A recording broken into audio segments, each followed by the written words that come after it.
This podcast is an affiliate of BCW Supplies. The next time you need to restock on comic book bags, boards, boxes, and more, be sure to use promo code FSP to save 10% on your order. That's FSP for Flat Squirrel Productions. It helps support the show too. Many of you have already used this code, and I greatly appreciate it. Thank you. Fat Moose Comics is New Jersey's best and oldest comic book store. Established in 1982 and under new ownership since 2020, Moose sells a wide selection of comics from every publisher and time period, along with action figures, graphic novels, posters, statues, and more.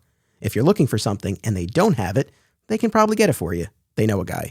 Visit Fat Moose in Whippany the next time you're in the Garden State, and be sure to reach out via the Fat Moose Comics Facebook page.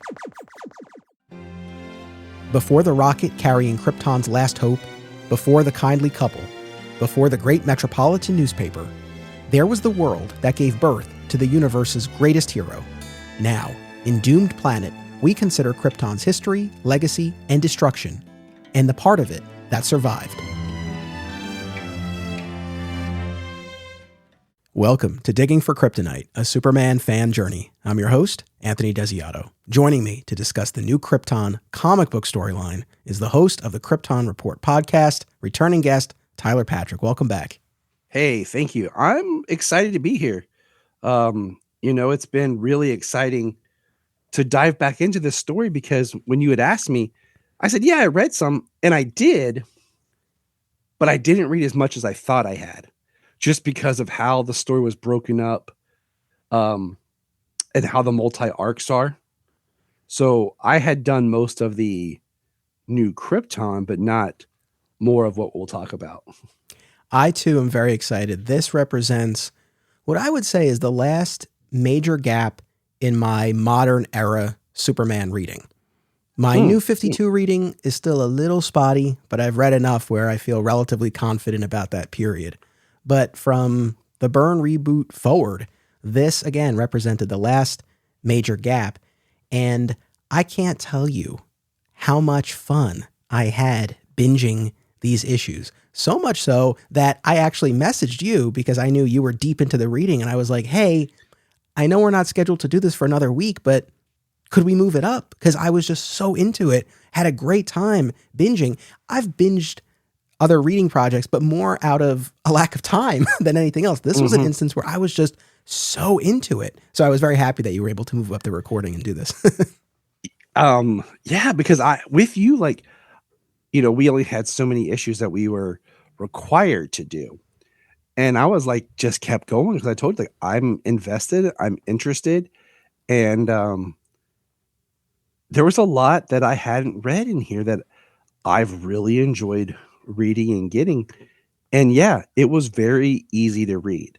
So this is the comic book storyline from late 2008 through mid 2010. Now, we're not tackling the entirety of it in this episode. I split it in half, but I say that just to say this was a massive, sprawling comic book storyline that fell during what to me is a very interesting period in the modern era of Superman comics because it's post Infinite Crisis, but before the New 52. And it's such a relatively short period of time. We're only talking about 5 years or so. And this storyline took up a sizable portion of this era of Superman. For anyone who's not familiar with this story, this is the storyline that brought back the one true Kandor. Kandor was discovered, rescued, and enlarged. Tensions mounted between the Kandorians and the humans. And the Kandorians formed their own planet on the other side of the sun, dubbed New Krypton. And at a certain point, Superman goes to live on New Krypton to sort of fight for the soul of his people. So it taps into, I think, a lot of very compelling themes. And what I enjoyed most about this, I enjoyed the return of the triangle numbering and some supporting cast members and dynamics that maybe we hadn't seen in a little while and that maybe we wouldn't see for a little while once we got into the New 52 era. But I think mostly what I liked was that the tension here, the central conflict was an ideological one about whether or not these two peoples, right, could coexist and what Superman's role would be. And I think one of the things that's been interesting for me over the course of doing these few episodes, last week we looked at the new Krypton arc from Lois and Clark, The New Adventures of Superman. And I kind of started changing my thinking a little bit, because I've always been in the camp of, I like Kal-El to be, if not the sole survivor, one of just a few, right? I'm okay with Zod and with Kara Zor-El, but I don't necessarily love the idea of 100,000 Kryptonians out there in the form of Kandor. Or if we go back to pre-Crisis, which we looked at a couple of weeks ago, we had millions of Kandorians in the Bottle City. But what I'm coming to find is that you can still show, and in fact, in an even more powerful way, show just how unique Superman is when you surround him with all of these other Kryptonians, because there's still only one Superman because of who he is on the inside. And so I think that is in full force in these stories. And I think that probably more than anything is what really resonated with me. I mean, you're absolutely correct, because you think about it, like Superman has his people, but he's still kind of alone at the same time. It's that kind of like, he's not really being accepted by Kryptonians as being Kryptonian, even though he is. And we see another way of, like, in a lot of the stories, how Krypton's perception of themselves and where they became as a race of people, how that brought about their demise. And you see that now too, through these stories of just what kind of society and culture they were / are. And is it really a culture that Superman is proud of? Like, because even in part of this, there's a great line in here between Superman and a character where she says that's Krypton, but he says, but this is new Krypton, posing that we can make changes in the way society is now. Yes, absolutely. That was, I think, in the context of the Labor Guild demanding a seat on the council. And I just didn't want to say too much till we got there. No, totally. When you started to say that, what came to my mind was an exchange that Clark has with, I believe, Lois at the Fortress, where he says, and I'm paraphrasing, but he's like, previously I only knew Krypton through these crystals, through the holograms, right? It was Krypton in the abstract, and now I'm in it with the people and seeing how messy and complicated it is. So yeah, I mean, again, it's to sort of bring what had been in the abstract for him into the present, into his reality, and actually have him reckon with this world that he otherwise wouldn't have known in this way. Really rich drama to explore. Now, look, let me say at the outset, I did not read further than the assignment for this episode. So I haven't read the second half of the New Krypton arc, though I do know the broad strokes and I do know how it ends. And I am aware of what the general critique and complaints seem to be about the way this wraps up. But even knowing that, I still really had a great time with what we did read. And let me lay out for the audience what it is that we read. So I did not ask you to do this, but just for myself, for background reading, I reread the arcs Last Son by Geoff Johns and Adam Kubert, and Braniac by Geoff Johns and Gary Frank. I even reread The Coming of Atlas from the Superman title by James Robinson and Renato Guedes. And then we get into the reading that we did. And just going back to the app has the entire saga broken up into 4 segments: New Krypton and World Without Superman, which is what we read for this episode.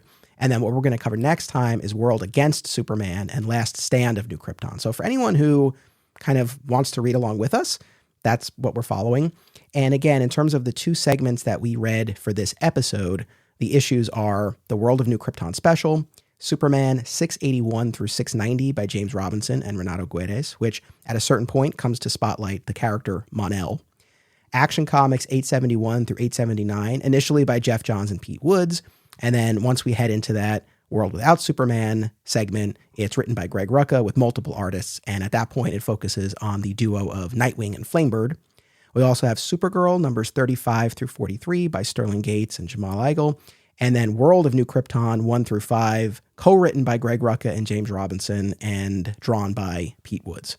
So just wanted to lay that out for everyone as far as what we cover. But you and I have both said it, and I really do stand by it. It's a brisk read. I mean, I got through this because I was looking at the app, looking at all the issues, and my guilt was mounting for asking you to read so much. I was like, oh man, but they really zipped by. And I read these.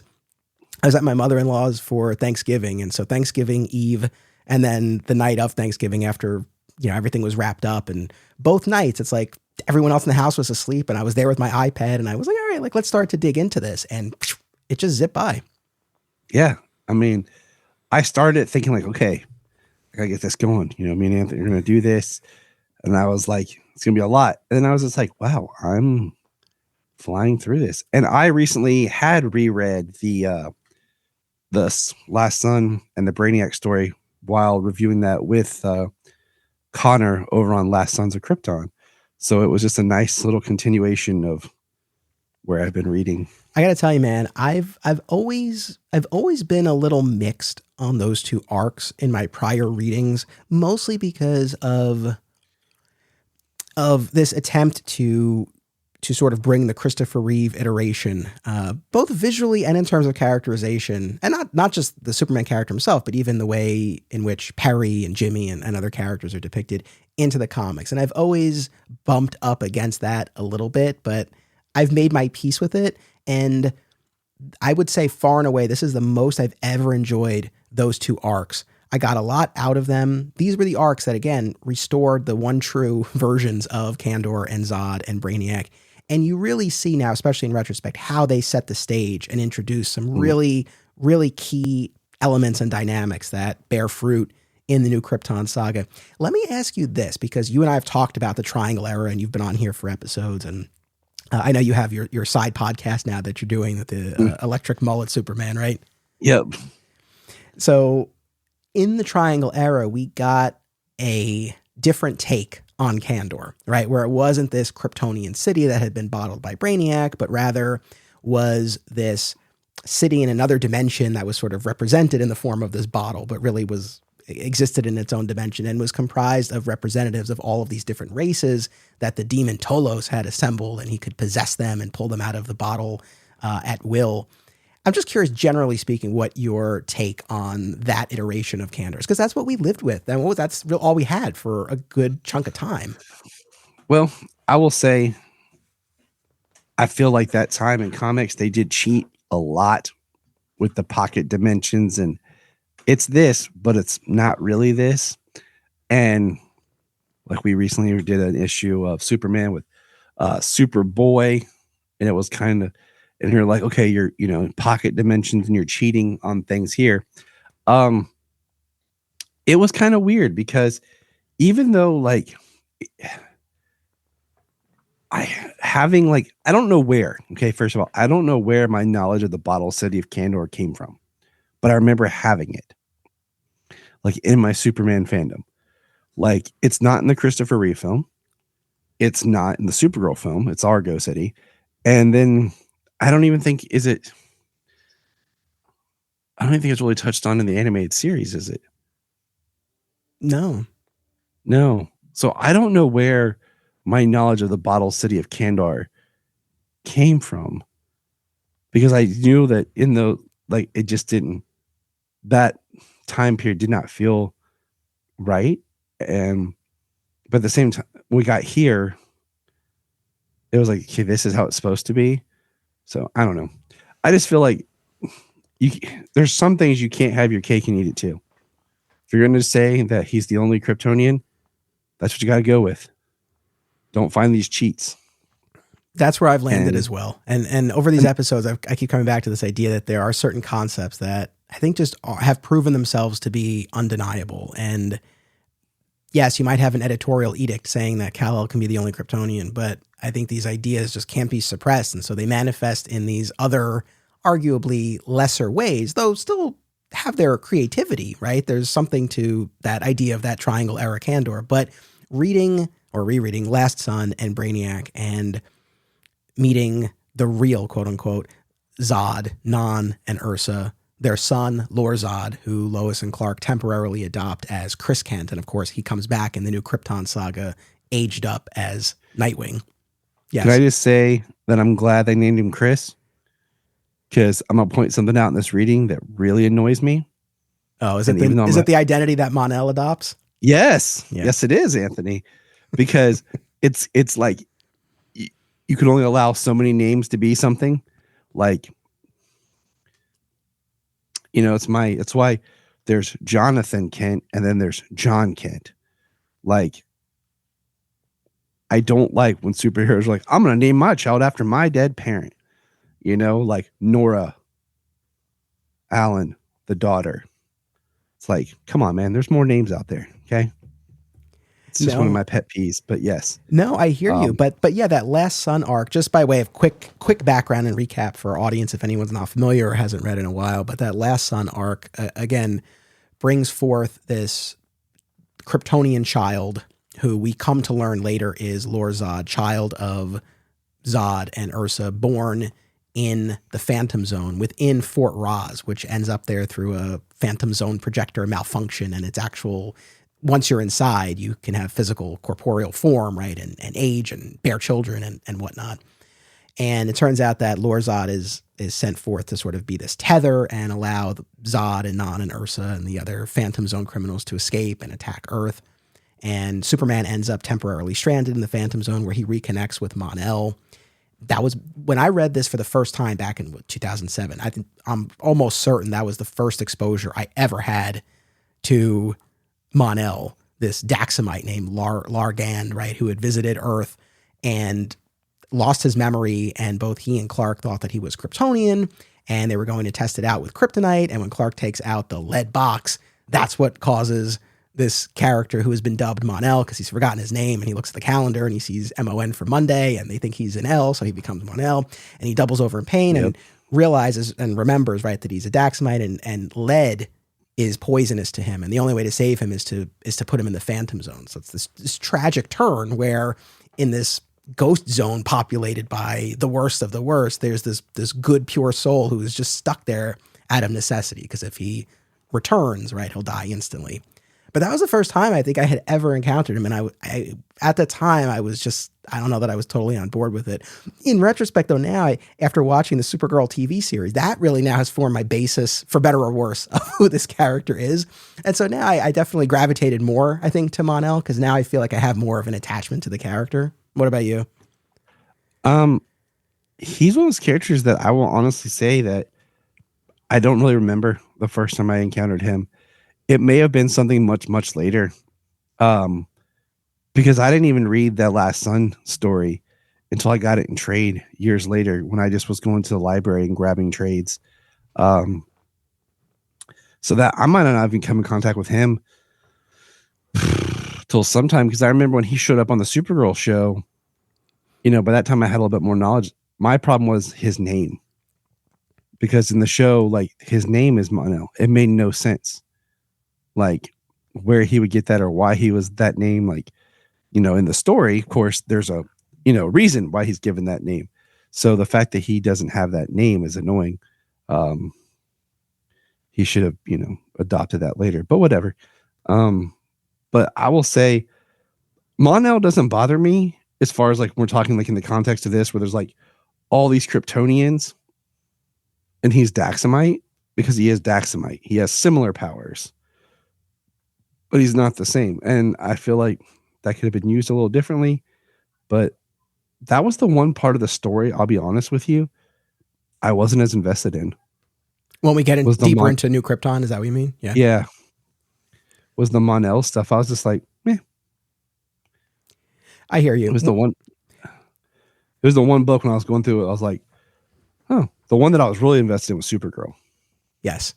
Yeah, that was particularly strong. But yeah, that Last Son arc, again, it gives us those Phantom Zone criminals. It introduces Chris Kent, who of course will come back as Nightwing deeper into the New Krypton arc. And I think maybe most importantly, I think it's an important building block, right? Because when all of these Kandorians emerge, in the very recent past, you had a group of Kryptonians from the Phantom Zone who had tried to take over the Earth, right? So it adds fuel to the fire, and I think there would be some distrust or at least some hesitation either way, but that recent experience definitely colors everything. And so from the Earth/human response, right, of all of these Kryptonians now having powers and being on Earth, you know, it definitely raises some, I think, valid, you know, fears and concerns after what they had just gone through. So I feel like that was an important building block to establish. And I don't know offhand, like how far in advance they knew they were going to do this new Krypton arc. I don't know.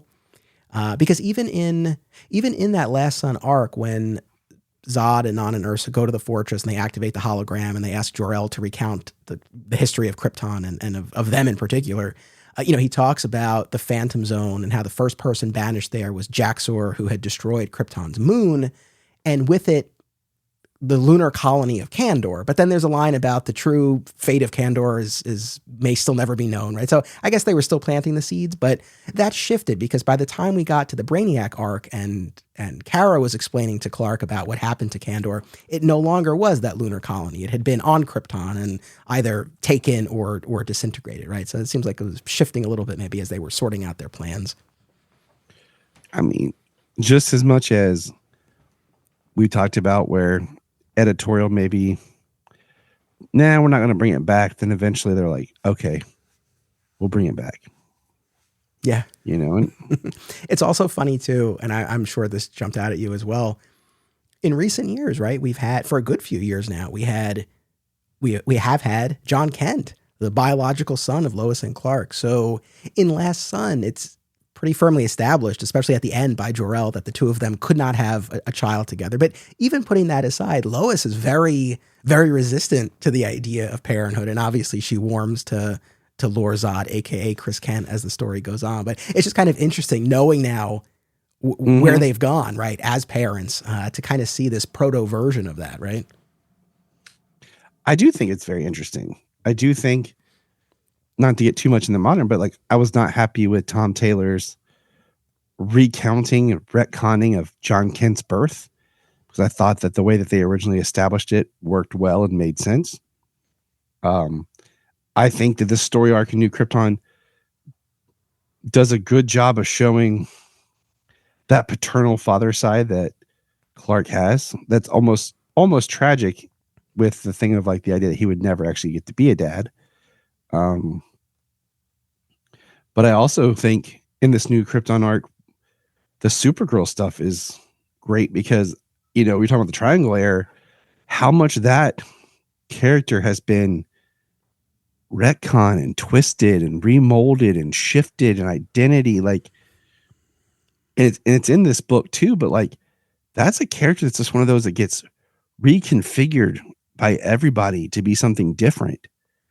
And it's really tragic the way that her character gets depicted, like, and thinking about like, oh yeah, the 90s version was the Matrix, like,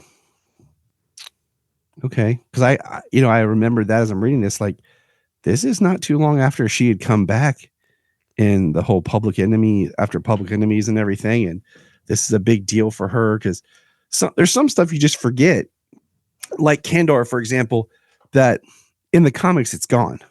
When you're so used to reading stuff like trades or just out of context, not keeping up with stuff, there's some things you just remember of always being part of the story.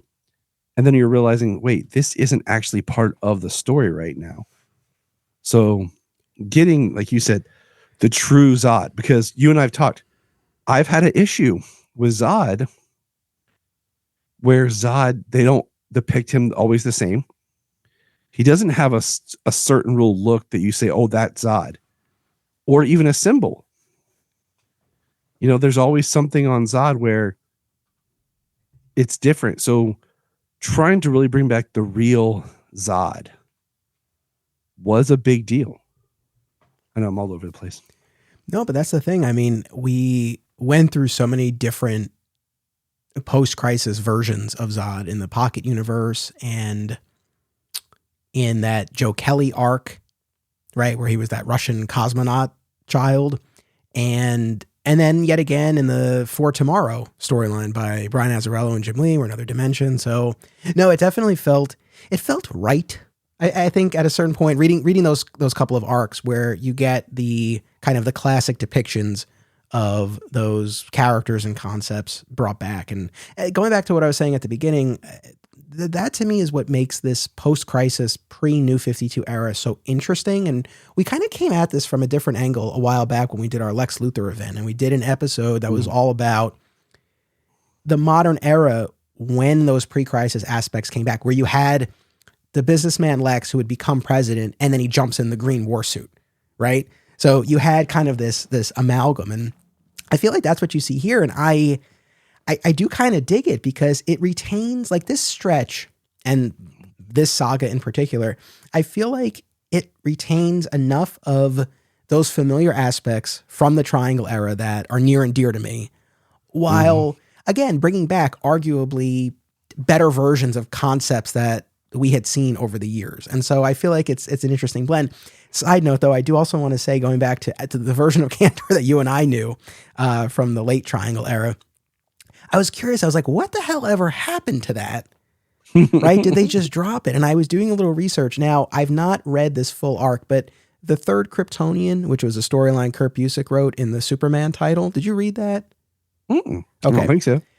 So my knowledge of it is very perfunctory, but what I do know, because I skimmed through it, is that the villain of that piece destroys that bottle containing that version of Candor, but the implication is not necessarily that it's destroyed and its inhabitants are killed. Superman theorizes that because it exists in its own dimension, that perhaps it just landed elsewhere or its inhabitants were redistributed or whatnot. It doesn't have the air of tragedy, like, oh my God, they were all killed, like in the Bendis run with Rogolzar and Candor and all of that.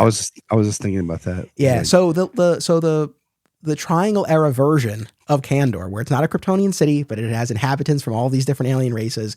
The bottle was destroyed in that third Kryptonian arc, but potentially its inhabitants survived. And to my knowledge, I don't think it's ever been dealt with further, but at least in a post Infinite Crisis landscape, at least it was acknowledged, because it was a part of the books, not a huge part, but a part for a time, and the basis, the setting for the Godfall storyline as well. So, it had its place, and I'm glad at least it was acknowledged. And I just wanted to mention that because that came up a couple of weeks ago when we talked about pre-crisis Candor, and I mentioned to Rich when we did that episode, I was like, we had this whole other version in the 90s, and at least it was dealt with to some extent.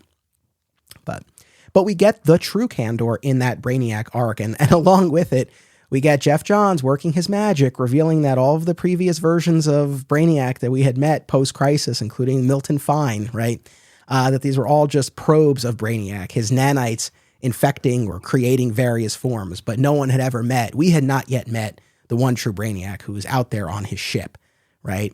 And over the course of that arc, you get more of that Kryptonian history, and it opens with a flashback to the day that Braniac took the city, right? And you see it's Zod's greatest failure, and that puts a whole other spin on all of this business as well, where they share this common enemy, and you see how much it weighs on him. And I like that angle of it as well. I like that angle a lot. I like the fact that that's kind of the tipping point that starts to push Zod for his coup. Was just his failure in Candor, Braniac, and it puts Zod in that point of, I understand the villain, Yeah, no, absolutely. Absolutely. And what I think with that Braniac arc, what I found interesting, this aspect of it I go back and forth on, is that there's this notion that after Braniac takes a city, he sets events in motion to destroy that planet so that he retains all that's left of it, right? Which definitely tracks with Brainiac's whole MO. And I don't know if we're given a firm answer in the second half of New Krypton. You could tell me, or I'll find out when I do my reading. At this point, in terms of what we've read so far for this episode, it's left ambiguous, but there is a specific moment where, because, we see Braniac firing something into the Krypton sun and attempts to do the same thing to Earth. And Superman says to him at one point, he's like, what did you do to Krypton's sun? And we're not given an answer. What is your interpretation or your feeling about this notion that he specifically precipitated the planet's destruction? I've always kind of liked that. And I think part of it's because I had such a foundation with the animated series as a kid. And that's really where I latched on to Braniac, was the animated series. And in that, he's a Kryptonian creation. He abandons Krypton. And when he does, the planet, destroys. And I think it comes down to, do you like the idea that Krypton created its own destruction, that they're responsible for their own demise through their own hubris, or Was it something outside? Both have their merits, but I think in the long run, I think the Braniac thing, I think it works a lot better because it's true to the Braniac character. It's true to what we've seen in other places, and it builds just an innate, battle between Superman and Braniac, that he's the one that's put forth the, put the gears in motion to destroy Krypton. I think it works because it is kind of his MO. It's no wonderful Rogel's are. I mean, gosh, that's masterclass right there. Yeah, generally speaking, and I have been very clear about this in past episodes. My preferred iteration is that Krypton dies of natural causes.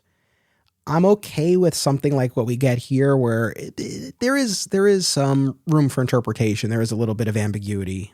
I don't mind something like the Krypton television series, the late great Krypton that you and I talked about. We discussed season 2, but there the idea was that the removal of Kandor destabilized the planet's core, and in time that destroyed the planet. I'm kind of like, that's my happy medium right there. Like, yeah, Braniac was responsible, but not directly. Like, it was because of Braniac that it eventually happened, but it wasn't like him exactly. So yeah, I think something like that, it totally works for me. Or something like the animated series where it's like he knows that the planet is going to be destroyed and like suppresses that information. I guess in fairness, it's like, even if there is a culprit responsible for the planet's destruction, the people are ultimately to blame for not heeding Jor-El's warnings, right? So there is that. But no, like what Bendis did, like I've never been on board with that, and I don't think I ever would be. What we get here, I'm a little bit mixed on, but it's intriguing, and I get it. And again, it certainly fits in with this whole idea of Braniac.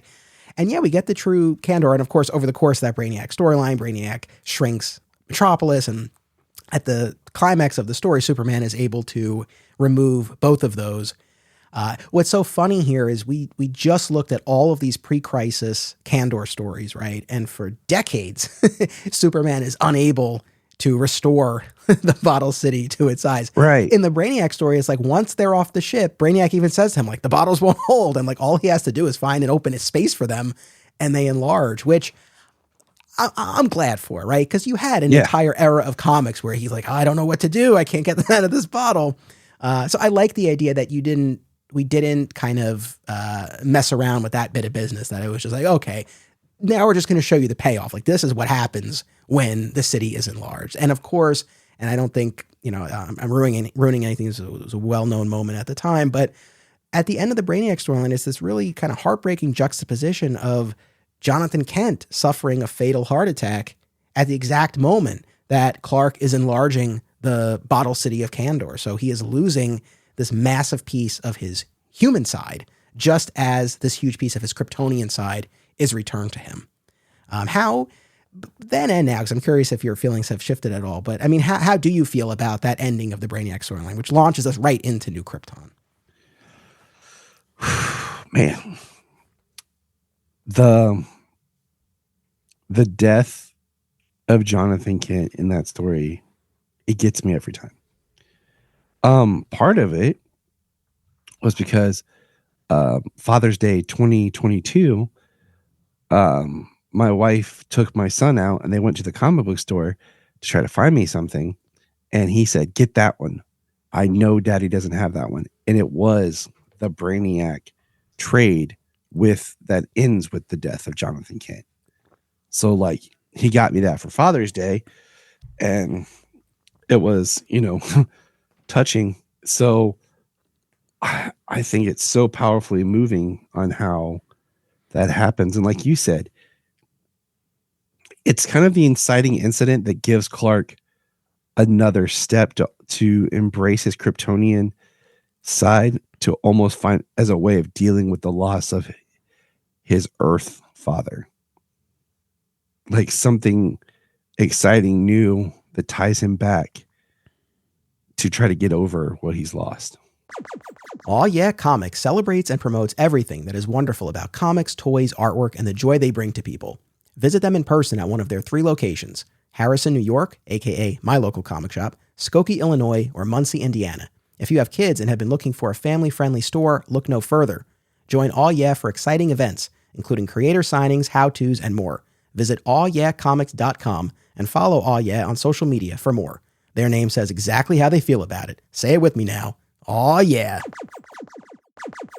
Acme Comics is a locally owned and operated comic book store in Greensboro, North Carolina for people of all ages and walks of life. With more than 40 years and a new second location to its name, Acme is a multiple-time Eisner Award nominee. The shop features a significant contemporary and vintage selection, as the Acme team uses their collective knowledge and resources to connect you with the best material. Mail order subscriptions to new releases are available, and all offerings are available anywhere via mail order. Follow Acme on social media and eBay, listen to the Acme Cast on all podcast services, and visit acmecomics.com for much more. We reference the television series Smallville a lot around here, and there's one Smallville rewatch podcast that's always at the top of my queue. Always Hold On to Smallville, hosted by our pal, Zach Moore. Zach and his guests bring tremendous insight, passion, and humor as they discuss each and every episode of the series that ushered in the renaissance of superhero TV.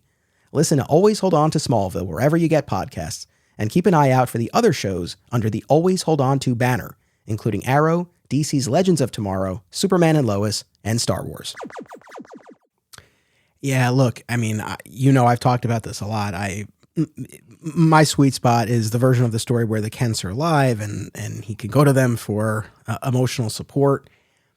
At the same time, I think, and my feelings on this story have shifted a bit. I think I was a bit hard on this choice by Geoff Johns in the past, and I've softened my stance. Geoff Johns loves killing parents. Yeah, but you know what? I think one of the things too that shifted my perspective a little bit was Superman and Lois, right? Where that show began. Yes, Jonathan Kent had suffered a heart attack when Clark was young, but that show starts with Martha in the present passing away, and that precipitates the Kent family moving back to the farm. And it's one of those things where, sadly, it's a reality. It's a part of life where that time will come, and so I think maybe my objection comes more as part of the origin story. Not that I can't see its value in certain tellings, but I think maybe with something like Superman Lois and this Braniac storyline, it's something a little bit, it's a different spin, right? Because it comes at a different point in his journey, and so it creates new territory to explore, and so I'm a little bit more open to it. And again, specifically for this, and man, one of the early moments in New Krypton, it broke my heart when Clark goes to Kandor, and we have this L family reunion with Zor-El, Alora, Kara, and Kal-El, and they're going to have dinner together, and they're like, it's our first family meal together. And cut to Martha eating alone on the farm as it's pouring rain outside. Like, it breaks your heart. Yes. I mean, everything you said about, we've talked over and over about, the issues with the death of Jonathan Kent being that inciting incident to make him be Superman or whatever that does. But the idea that he's been Superman, and this is just a part of life that we all face, that point where we realize we're stepping into the roles of the parent, and our kids are now growing up, and that this is the cycle of things, and it's just something he's going to have to deal with at some point. And this is when it happens.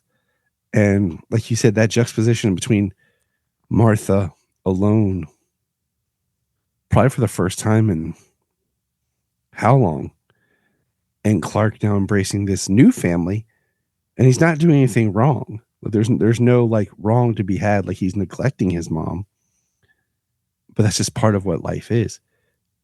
Yeah. He is it's the choice is like, we just had a holiday, Thanksgiving. We're both married, and trying to appease both sides of the family doesn't always work out. Eventually you have to choose. We're going to spend this holiday with this side. Maybe you switch every year or whatever, because you can't make everyone happy. No, it's very true. As heartbreaking though as that scene was, did my heart soar later when Clark sent Krypto to keep Martha company. Oh, that was man, I smiled so big just because, our dog, we have a dog. We name him. He is named Krypto. So anytime Krypto shows up, it's like Krypto. Yes. So when we get to sort of the second half of this entire, or the second quarter, I suppose, of this entire saga, the world without Superman, that's the point where the Kandorians have formed their own planet, and he goes to live there to keep an eye on Zod and to sort of, again, fight for the soul of the people. And it's at that point that the books kind of go their own ways a little bit. And again, you have Superman focusing on Mon-El and Action focusing on Nightwing and Flamebird. So, of course, Supergirl's story continues. And then we follow Clark really just in that World of New Krypton series. But the first leg of this, the New Krypton part, this shows us, again, the initial enlarging of Kandor and these initial interactions, right, between Clark and his fellow Kryptonians and between the Kryptonians and humans. And I thought it was just interesting to see how, how all of this played out, and how it's not like the Kandorians are evil from the jump or anything like that, but the tension, you see the tension almost immediately, right? When Clark goes to talk to Zor-El and Allura about learning, from the humans. And they're basically like, why would we want to do that? Like, why would we want to be any less Kryptonian, And that goes back to like that idea of like the hubris, that I think needs to be baked into the Kryptonian lore, because I think it helps show why they wouldn't believe Jor-El as an underlining, like there was an error to them, like, no, not us. But it also helps show the difference of who Superman is. And one of the biggest things I love about the character is the humility that he shows. And he's trying to talk about the learning from different society, let's learn from the humans. And I think back like, okay, this is technically connected to, continuing the John Byrne. And when they talk about sending Clark to Earth and how just Lara responds like, oh, they bear their flesh to the sun, to, like this, how dare they, these beastly creatures. It just shows you where they are, and it's scary because now you have these people who are seeing themselves, and you can also understand too where Zod gets his sense of I must rule, because it's baked into everyone else of this. We are Kryptonian. We are better. Yeah. And, this kind of ties back to what you were saying before when we were talking about the planet's destruction. I like this take where Zod attempted a coup and killed members of the council, but it wasn't just to rule the planet. It was because he believed Jor-El, right? And was trying to get the power needed to enact Jor-El's plan to save everybody. Right. So it's like they were aligned in that, but obviously differed on their methods. But I like that, as opposed to him just wanting to just be in charge for the sake of it. Yeah. It also, it allows you to have a story with Zod to where when he does come into play here on New Krypton, it's not automatically like, doesn't remember this guy was a criminal. Like, because they don't, they don't know the criminal Zod. But then when you find out, why he was a criminal, it bears more understanding. Yeah, I love, there's so much great Zod stuff and with him and Clark. There's so much that's really interesting here. But one big picture item that I want to make sure we talk about is just the visual representation and the description of the society of Krypton that we see represented by Kandor here. Especially having just rewatched and discussed the Krypton television series and all this business of the different guilds and whatnot. Some of this we get early on in the story. I feel like we get more fleshed out once we get into that World of New Krypton series, and Clark is actually living there and becomes a member of the military guild and all of that. But so this is kind of something that's seeded throughout. But I guess just generally speaking, what was your take on what we saw of Kryptonian society in terms of their garb and in terms of the guilds and even the tension between classes that comes to bear as well? What I liked is they used the guilds to kind of tweak the different ways we've seen Krypton. So, if I'm not mistaken, Zor-El was like an artist, but he was also part of the Science Guild. It was kind of this unique blending of two things, and he was very much represented kind of in that 70s Silver Age-ish Kryptonian style. But then we see like different Kryptonians flying from the different guilds, and we see what we saw in Man of Steel. And we see these different depictions of Krypton. So I thought that worked. Like the idea, and like, you know, more of what was inspired to be the Sagittari was what we saw here with the military guild, with, you know, what we would see Zod wearing, and what Clark would wear as part of the military guild. So the different guilds really helped show the class society and how it was. And the uniqueness of like the labor guild, I thought was really interesting. Yeah, it was. And I agree with you, man. Like, it was so cool to see how all of these different visions and versions of Krypton were reflected and sort of, you know, incorporated right into this society. And I agree with you. It's like, yeah, to look at the Science Guild, right, and that reflects what we saw of the John Byrne Krypton. Yes, I mean, is it a retcon here in saying that's just the Science Guild? Sure, but it works. Like, I think it's a great way. And we're also in a post-Infinite Crisis landscape where we've had some continuity tweaks, so we can go along with it. But it's not like they just, you know, they could have just wholly redesigned the look of the people and the city itself. And I feel like they did a nice job of really kind of weaving everything together. And I really just like that take, that you get these different representations because of the different guilds, right? And that the labor guild is, you know, sort of like the second class citizens. And, you know, we get into that more when we get to the World of New Krypton series, where some of them, you know, take the leadership hostage and demand a seat on the council and all of that. But again, very much like the Krypton TV series, where you have the gilded and the rankless and that tension between the classes. The labor guild is basically the rankless. It's like they just decided to throw him a bone and be like, okay, you are now gilded as the labor guild. Yeah. You know? So that's what I was thinking the whole time. We didn't mention, but, you know, I think both of us, the Supergirl issues of this were definitely a bright spot. And, you know, one of the major developments in this is that now also, do you say in your head, do you say Kara or Kara? This comes up all the time. Man, I kind of go back and forth. I do, because, you know, it was Kara, but it was Kara Inzi on the animated series, because she was kind of Daxamite-ish. Once again, back to that like blended retcon story. But then, you know, Smallville, it's Kara. So when Supergirl came out and they were like, it's Kara, I was like, ooh. It took me some time. But now, after 5 seasons of Supergirl, and then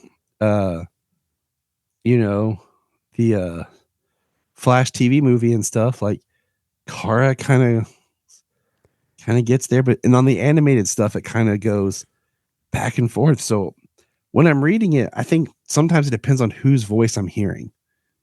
Like, you know, if it's like a Tim Daly, George Newbern kind of thing, it might be Kara. If I feel like it's a little bit more authoritative, it might be a Kara.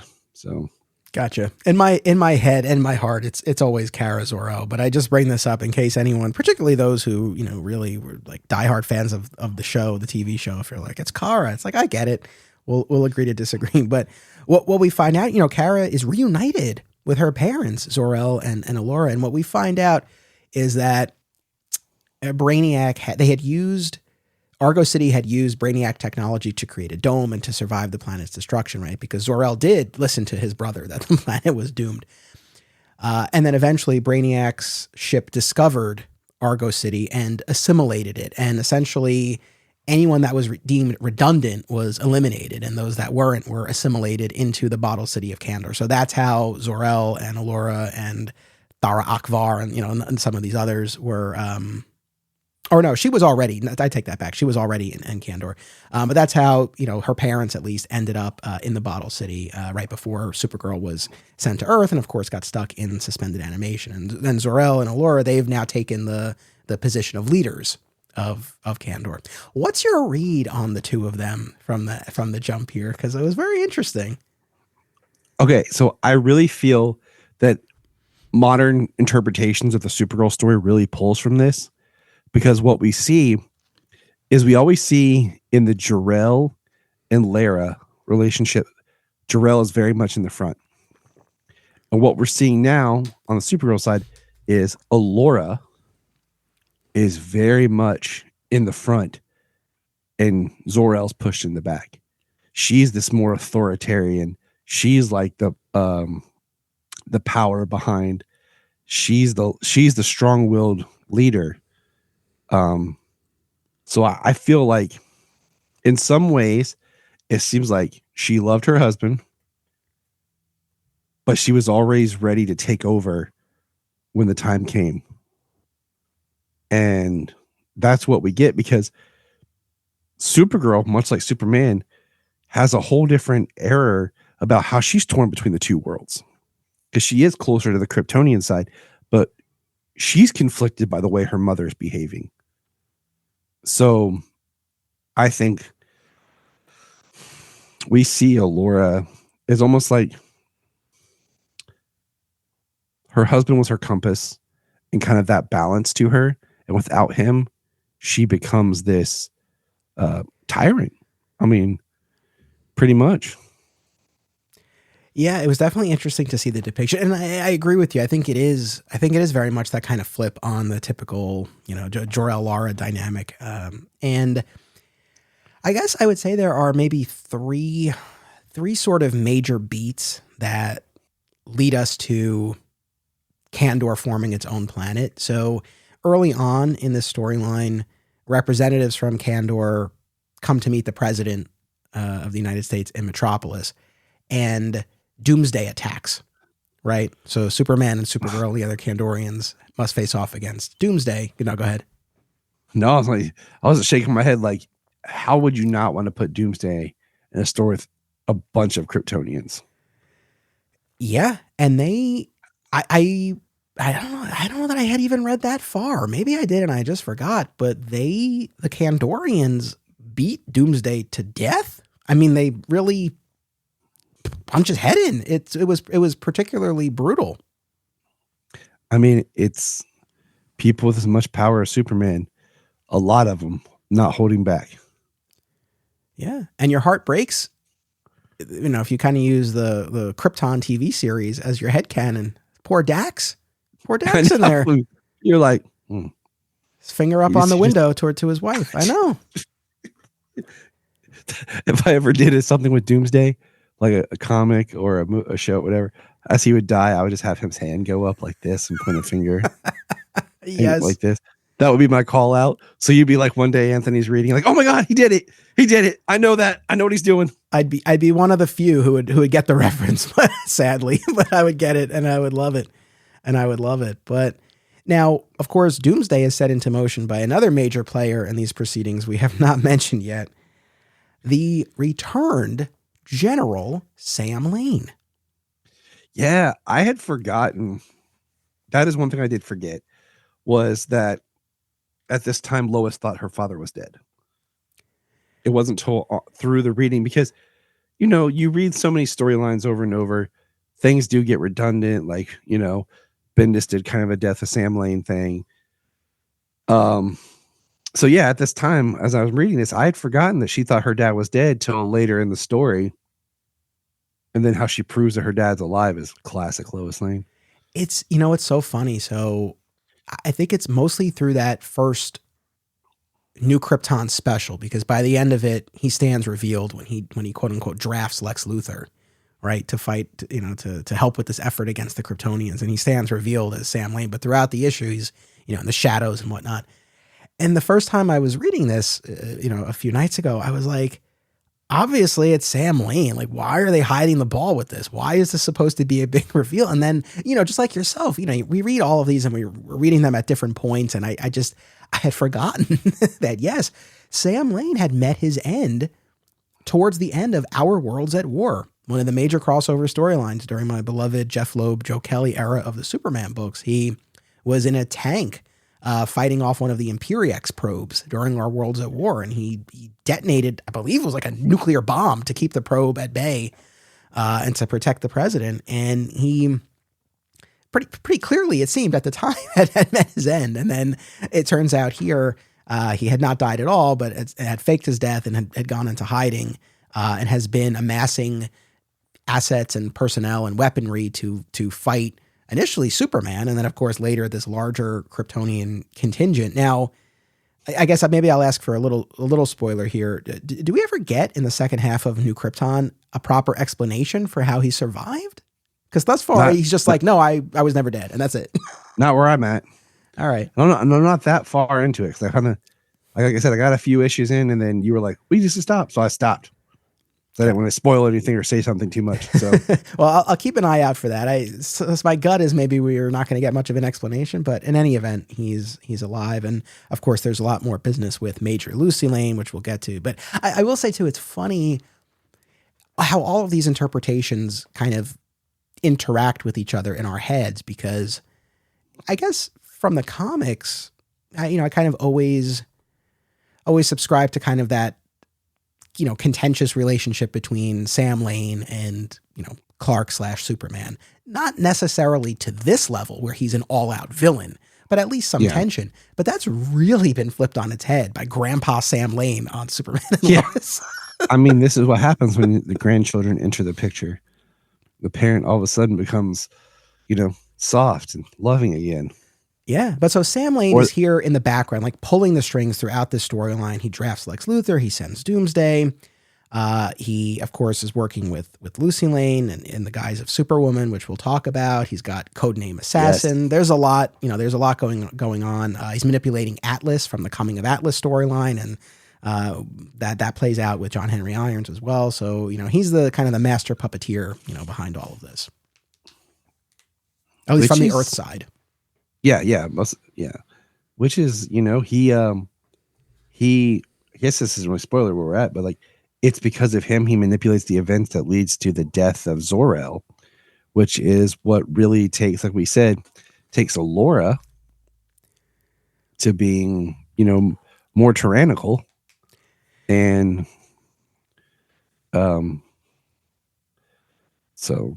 Yeah, no, it's really interesting, I think, how this plays out, because leading up to the death of Zor-El, which definitely is a major turning point here, we get this really interesting bit where the Kandorians, and really spearheaded by Zor-El and Allura, right, send the Kandorians to round up Superman's enemies, like Toyman and Parasite and Bizarro, right?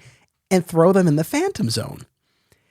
And in the process of this, there are some of these Kandorians, in particular ones who had served under General Zod, who don't really have much regard for human life, and they kill the prison guards and the members of the science police who try to get in their way as they're apprehending, one of the villains. And what we do later come to learn is that, and to your point, this is where you see a divide between Zor-El and his wife, where Allura authorized them to use that kind of force if they felt that they needed to. So, you really do see these dividing lines, but that's what sends an enraged Superman to Kandor, right? Like, what have you done? Like, what were you thinking? People died in the process. But the idea, obviously the killing of the guards and the police, right, went too far. But the idea of, hey, you have these enemies out there, they could very well be our enemies too. We have a means of getting them off the board in the Phantom Zone, our method of punishment and imprisonment. It's kind of fascinating because it's from that's one of those things from their perspective. Yeah, I totally get it. Yeah, it's that cultural clash of this is how we would deal with criminals. They are a criminal to Krypton because they're a criminal of yours, and we're going to take care of it. And they look at it like we're doing you a favor. Yeah, it's funny when you say that about the cultural clash, because there's a moment here where Superman faces off with the other heroes of the DC universe outside of Kandor, right, over this business of the humans who were killed. And Superman, right, he's really trying to keep the peace, right, and he uses the word cultural confusion, essentially saying well, this was a misunderstanding, right? And Hawkman, this is one of my favorite lines of the whole thing. Hawkman is like, listen, cultural confusion is not knowing that you're supposed to give Japanese business person your card, right? Like you're supposed to exchange business cards, not murder. Like, so Yeah. it was interesting where I think sometimes with Superman, right, it could be kind of like this fine line. Like he's so hopeful. He's so optimistic. He believes, it gives people the benefit of the doubt. But where is the line, right, between that optimism and naivete, right? And I feel like that moment where he chalked this up to cultural confusion, that might have veered into maybe we're being a little naive here, Clark. I feel like that a lot of times comes from whoever the writer is. Because I feel like, yeah, I'm right there with you. Because sometimes you're just like, okay, like busting into prison and taking them and putting them in the Phantom Zone. Okay. That's culture. Murder? No. Like, that's problems. So, yeah, I think it a lot of times depends on who's writing the character, how much they want to play into his naivete. And this was this led to, I think, one of the really believable sources of tension here, where Superman demands that Allura turns over the Kandorians who were responsible for these human deaths, and she refuses. And he doesn't really have an answer. Like, there's only so much he can do. He can't physically fight 100,000 Kryptonians, right? So it puts him well, he could, but it puts him in a very difficult spot. And I think just from purposes of drama and tension, I enjoyed it because it's like, yeah, you can demand this, you can try to explain your perspective, explain why it was wrong to do this, but if they don't go along with what you're preaching, what are you going to do? That's why I think when we get deeper into the world of New Krypton, where Clark is living there and he's a member of the military guild, and you see him sort of going about things in a different way, different than what Zod, in particular, is directing him to do as a commanding officer. It's interesting, right? Because you get to see how he's showing them, like he's literally showing them a different way of going about things. But at the outset of this story, we're not there yet. It's really just him kind of telling them, this is what we should do. This is the way it should be. So I really liked it. And then, yes, in the course of these events, two of the villains who are apprehended, Reactron and Metallo, turn out to be, sleeper agents, right, sent there, and they attack. And Reactron is powered by gold kryptonite, which in this iteration can remove a Kryptonian's powers for 15 seconds, not permanently. I like that. I like that. I was like, dang, if he's going to be gold kryptonite, he's going to walk around New Krypton like, oh, like all of a sudden everyone just falls from the sky and it's like over. 15 seconds is perfect, I think, because it allows you to, like, if it takes away your powers permanently, you can only you can almost never use gold kryptonite. You can mostly just use the threat of it, right? But if there's that time limit on it, it's like, oh, okay, like now you can actually use this. So the two of them attack, and Reactron shoot blasts and kills Zor-El. And it's, my God, it's heartbreaking. Like the scene between Kara and Zor-El where they had just been reunited. And he's dying in her arms, and he's like, I'm so glad I got to see you one more time. And she's distraught, and it was heartbreaking. It is, part of this story. It is as much her story as it is Superman's, because she's going through a lot of the same things that he is, but from a different perspective. And, Clark, if we're looking at this as a whole, Clark just lost his Earth father, who he knew as his father. And she just lost her father. Like, so. Oh, speaking of that, one of the early moments here, this is going back to that scene I had mentioned before when, Zor-El and Allura are like, why would we want to learn more about Earthways? And, one of the Kandorians brings back a whale. They're like, oh, this creature attacked us. And Clark's like, it's a whale, you guys. But very early on, I love this moment so much where they first reunite, and his aunt and uncle are like, oh, like what a great man you turned into. And he's like, well, it was easy. I just followed my father's example. And they're like, oh, yes, it's great that you had the holograms of Jor-El to guide you. And he's just like, he doesn't explain it to them, but obviously we know what he's thinking. And I thought that was just such a great moment just to show where he is, right? And just how different the perspective is with all of this. And from the Kandorians' perspective, it is tough. Like, they don't have the frame of reference that he does. They didn't go through what he did and live on this planet. And so And on top of that, right, they have so much trauma that they've been through. And I think it might be refresh my memory, but it might be that action annual that gives us the origin of Nightwing and Flamebird. But when it focuses on Thara Akvar, who becomes Flamebird, and like her nightmares and her difficulty sleeping, and it sort of talks about how, all of the Kandorians, like this is something that they deal with. And for those who are on Argo City in particular, it's like escaping their planet's destruction, then being abducted by Braniac. It's just like compounded. So there's a lot at play there. And so I definitely can, kind of can appreciate both perspectives on it. And again, I think that's what makes it, that much richer, in terms of the story. Yeah. But the death of Zor-El was a tough one for Kara. And I'll kind of follow her thread for a minute here, because she is later tasked with going to Earth. This is after New Krypton has been established, but she's tasked with going to Earth and bringing Reactron to justice. And, this brings her further into contact with the new character of Superwoman, who at the outset appears to be a fellow Kryptonian, right? Who is trying to befriend Kara. I guess I already had spoiled that we do find out later that it is Lucy Lane working under the orders of General Sam Lane as kind of this agent who's infiltrated. I guess do you remember at the time if you predicted that it was Lucy? Like, do you remember to what extent you were surprised? No, so rereading this, I knew that it was Lucy, but I had forgotten it. So, the way they do it is she has this suit that when she's wearing the suit, it gives all appearance of being Kryptonian. And she's on New Krypton and she's wearing the costume, and Kara tries to friend her and build this relationship. And there's a lot going on. And I'm just thinking, who is this? And that was probably the one side of the story that I was most compelled to, because I felt like there's a lot going on here. And I'm like, who is this? And then as it goes on, you're like, okay, who is it? And is it a suit, or is it somebody? Because she's wearing the symbol. And that's a big thing, is like the fact that she's wearing the L family symbol. And then when you find out it's Lucy, I was like, dang.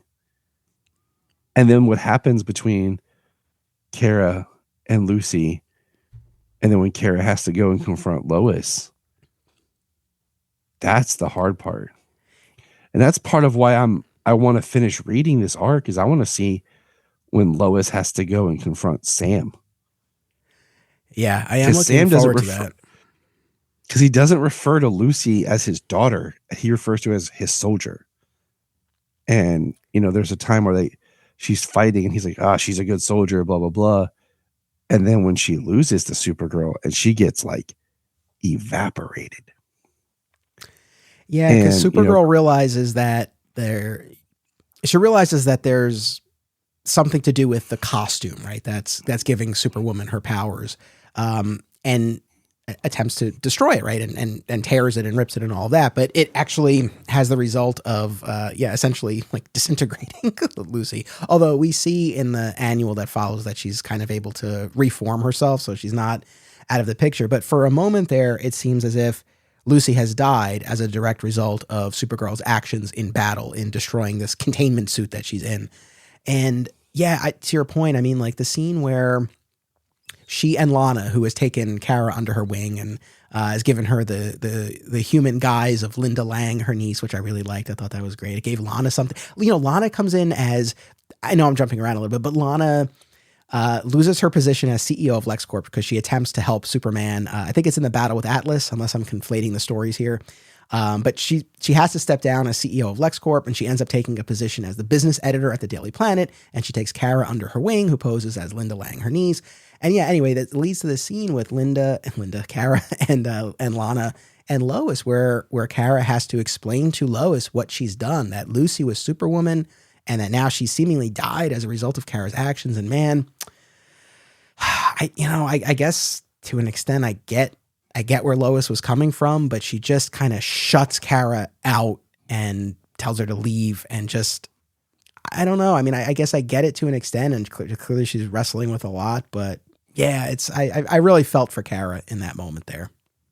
I did too, because she acknowledges Lois as family because of her cousin. And she even says, like, I've only met Lucy like a couple of times. But she knew who she was. And this is where Lois goes on her little quest. And she finds out, she goes to the grave of her father and finds out, like, she's looking at, she's having the body examined and finds out from the dental knowledge that it's not Sam Lane, because Sam Lane's missing or has some teeth, right? He had his wisdom teeth, he never had them removed or something like that. They said, so he had all of his teeth. And she's like, yeah, Sam Lane's not dead. I'm a proud backer of the Paragons of Earth crowdfunder. The creative team of Percival Constantine, Thomas DJ, and Eric Johns have plucked forgotten Golden Age superheroes from the public domain, reinvented them as their own sort of Justice League, and put them up against a Lovecraftian apocalypse. Support this project by going to crowdfunder.com, that's crowdfunder without an E, /paragonscomic, and read a free sample. Also, Perry, who's been a guest on the show, hosts the Superhero Cinephiles podcast about superheroes in media. Be sure to listen wherever you get podcasts. Filmmakers and movie fans alike should be sure to attend these film festivals: Brightside Tavern in Jersey City, Hang On to Your Shorts in Asbury Park, Point Lookout on Long Island, and Round Reel in Bloomfield, New Jersey. Take it from an alum of two of them. Submission information for filmmakers, as well as details about the festivals, can be found at filmfreeway.com.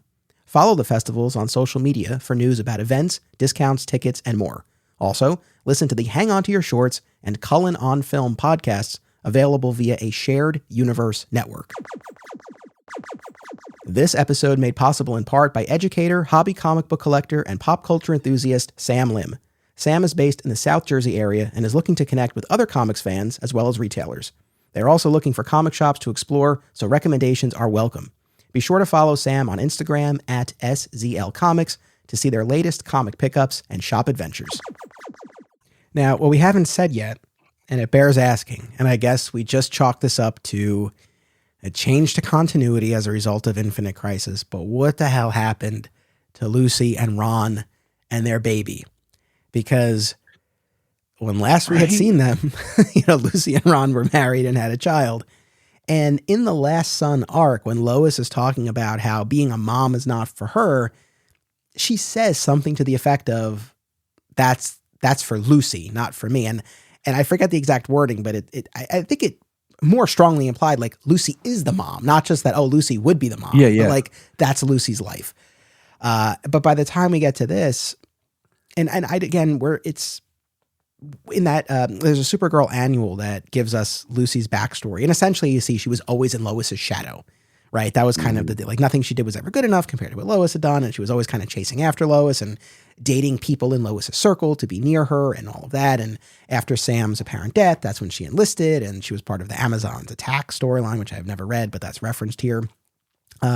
And after that event, that's when Sam reveals himself to her and puts her in the Superwoman suit. And in all of that recounting of her history, there is no mention of Ron or a baby. So, I think maybe you can make an argument like it happened, but they've parted and it's just not being acknowledged. I don't think that's the case. I think the intention is that this has just not happened in this new post-Infinite Crisis reality that we're in. What is your read on that? Well, I'm going to say this, like we will say on several things. We don't know what happens in the rest of the storyline, if she returns or anything else pops up. But I think, it kind of is that gray of, you can interpret that it happened and maybe she left to go join the military, kind of abandoning her father in a way of, or abandoning her family, much in the way of her father, kind of following those footsteps, as well as putting the career in the military first. Or you can just weigh that, like, it didn't really happen. It was kind of vague terminology that it never really was.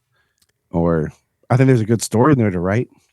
It's one of these funny things where when we talked about the Triangle Era, we talked about how such a strength of that period of time was the supporting cast, but there did come a point where it did feel like Superman was getting a little bit lost in the shuffle of his own titles. And I think, not to beat up on poor Scorn, but he was kind of the representative of that. It's all to say that it's not as if I look back and I'm like, oh yeah, the Ron and Lucy story was, the most captivating thing in the world, but we were asked to invest in that and we followed that storyline for a period of time. And it was a fairly major subplot of the books for a period of time. And so, yeah, to kind of have that discarded, I bump up against that a little bit, but yes, I'll definitely keep an eye out as I make my way through the second half to see if there's any sort of accounting of this, or if it's just kind of, we're left to assume that just didn't happen in this timeline. As far as other callbacks, though, I have to say I was so pleased to see Bibbo Babowski tending bar at the Ace of Clubs in this, to have him there. And also, and going back to the Jeff Loeb, Joe Kelly era, there's an issue here written by James Robinson. It's an issue of Superman. It's very shortly after the Kandorians form New Krypton and leave, but it focuses on Parasite, right? And he gets a taste of Mon-El's powers when he's being extracted from the Phantom Zone, right? Because the Kandorians put all these villains in the Phantom Zone, and now Superman is retrieving them. And as Parasite is coming out, he grabs Mon-El and he absorbs the power. He gets a taste of it. But he's on the streets of Metropolis, Parasite, and he's talking about how he had absorbed energy from this guy. And I guess he has this guy's memories of the guy's girlfriend who was talented in the bedroom, so to speak. And Parasite says something to the effect of oh, that would have come in handy back during that time when I posed as Lois Lane and captured the heart of Lex Luthor. And I just love that Jeff Loeb, Joe Kelly era storyline was referenced, where Parasite was posing as Lois Lane and they were having all of this marital strife and you didn't know what the hell was going on. And then Lois revealed herself to be Parasite. And I just think we always need to remember that Lex and Parasite banged, or at least fooled around. I just feel like that always needs to be acknowledged. And just as if you ever write a Superman story, Doomsday will be in it and he'll have this finger pointing up to the sky. If I ever write anything, Superman's going into the heart of the sun, no doubt. Some way, somehow, he's going into the sun. I don't care what sort of story machinations we have to go through to get there, but he's going into the sun, and there will be some acknowledgement of the sexual history between Lex Luthor and Parasite, because I just feel like it needs to be talked about more. But somehow it'll get retconned where that Parasite was a woman. It was like Rudolpha Jones or something. But no, you want to talk about interesting concepts that I didn't really think about until you were talking about banging. We know that the way Kryptonians were conceived stemming from Man of Steel, and like you just said, Lor-Zod was conceived, quote unquote, naturally and birthed in the Phantom Zone. So think about that for a minute. Just the fact that, in a way, Lor-Zod could represent the first Kryptonian to be born naturally compared to being born in some sort of matrix chamber. That is very true.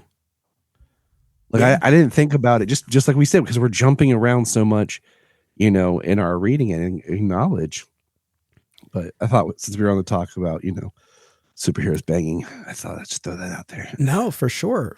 But I guess to sort of wrap up the first major leg of the storyline, and then again, the books kind of go in their own direction, and we could probably jump around a little bit quicker after this. But you have this major battle between Superman and the heroes and the Kryptonians, and a lot of shifting alliances. I mean, there's one point where Superman's trying to get through to an enraged Allura, and he grabs her wrists, and poor Kara, right, who really has been at odds with her mother throughout all of this, but she sees Superman grabbing her mother's wrist, and she's like, and she says it so quietly. It's like she's so resigned, but she's just like, "Don't touch my mother," and she socks him, right? So there are a lot of kind of forces converging at this point, and it leads to Allura and the Kandorians utilizing the Braniac technology that they can to again kind of raise Kandor from the planet and form their own planet, right, on the opposite side of the sun. and that becomes New Krypton. And initially she does tell Kal-El like he's not welcome there.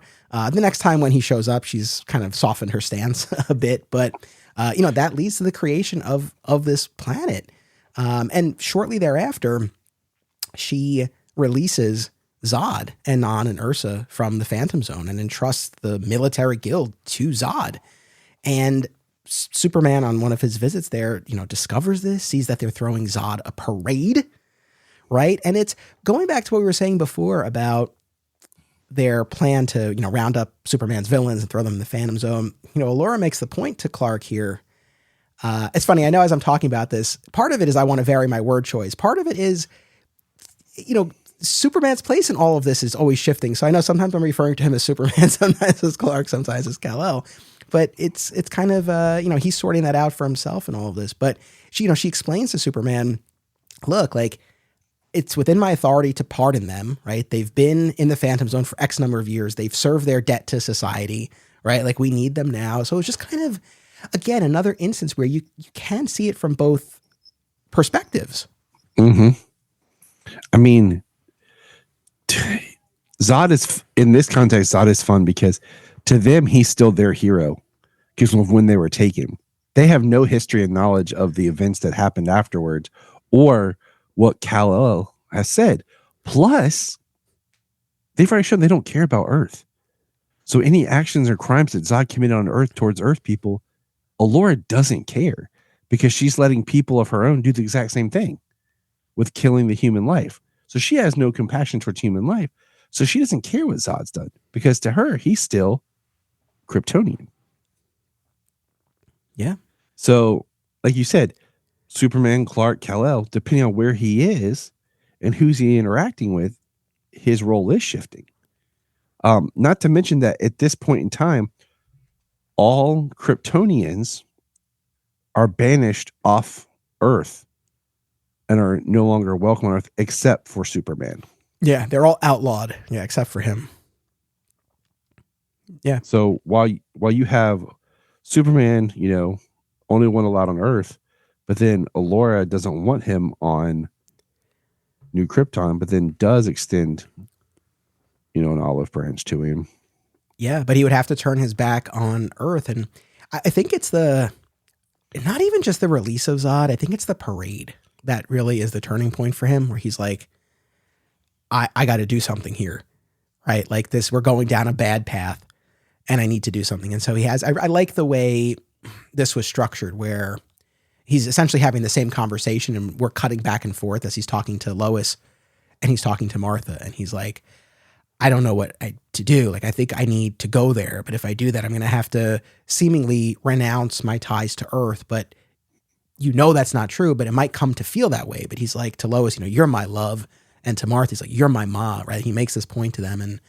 And both of them encourage him because he's like, I don't know what to do. And they're like, you do, you know what to do. And, throughout many of these issues, we get a flashback as Clark remembers, one of his final, or maybe I guess the final conversation with Jonathan that comes in that Braniac arc, right? Where he's deciding whether or not to go out into space and search for Braniac and all of this. And he's in the barn with Pa, and Pa's like, your greatest power, isn't any of your abilities. It's your ability to know the right thing to do. Like, that's your greatest power, knowing what the right thing to do is. And he's like, if there's somebody out there that needs help, you do what you always do. You don't let anybody or anything get in your way. Right. And he keeps going back to that. And I think that memory and the conversations with Martha and Lois, encourage him to do that. And he puts certain things into place, right? He entrusts the care of Metropolis to Mon-El, for example. And, that was one of the bits. I know we didn't hit this beat specifically, but the Phantom Zone is being destroyed. We don't know yet how or why, but there's very little Phantom Zone left. And Mon-El's choice is either get swallowed up by this Phantom Zone or come out and die on Earth. And he rather the latter. And he comes out and, Clark's trying to find a way to find him. And he's trying to get through to the Legion of Superheroes in the future, but not connecting. But then he finds this potion or formula or whatnot in the fortress that's been left to him by the Legion in very mysterious circumstances. But Mon-El drinks it, and it seemingly cures him of this lead poisoning. More on that later. But so Mon-El is now back in action, and Superman entrusts the care of Metropolis to him. And he goes to New Krypton. I will say, man, like, I guess A, let me ask you, does that decision track? And B, do you wish that there had been more of like a farewell to Earth? Because I just did an episode on the New Krypton arc from Lois and Clark, and that one of my favorite scenes is like when he's in the Daily Planet bullpen and he's doing this press conference and he's talking to the people of Earth, like you have to be your own heroes now, and saying this grand farewell. And I felt like that was a missed opportunity here. It's like you don't get to see any of that. I'm surprised that he didn't try to like hide Mon-El as Superman or something. And having Mon-El here save Metropolis, you asked, does it track? I don't feel that it does, because he's just now out of the Phantom Zone. He's not acquainted with the culture. He's not like Mon-El's this very interesting character in the sense that he's not Kryptonian. He doesn't have all Superman's powers. And Superman's just entrusting him to do this. We don't even know what's going on with him. He doesn't really know what's going on with himself. And he wants him to be, the protector. And I feel that is a missed opportunity where Superman doesn't give any kind of farewell to Earth speech. Like, I'm going because I need to go with my people. I need to learn. I need to understand something to try to reassure the people of Earth that he's still Superman. I don't know. Just something, but something, and I'm surprised there's not been in the storyline of like Earth people really like pissed off at Superman for leaving, and but I got a question that I'm sitting there thinking as I'm scrolling through and I see some of the books coming up. At this point, where's Connor? At this point in time, if I'm not mistaken, he's been brought back to life because we've had Final Crisis, right? So he's back amongst the living, I believe.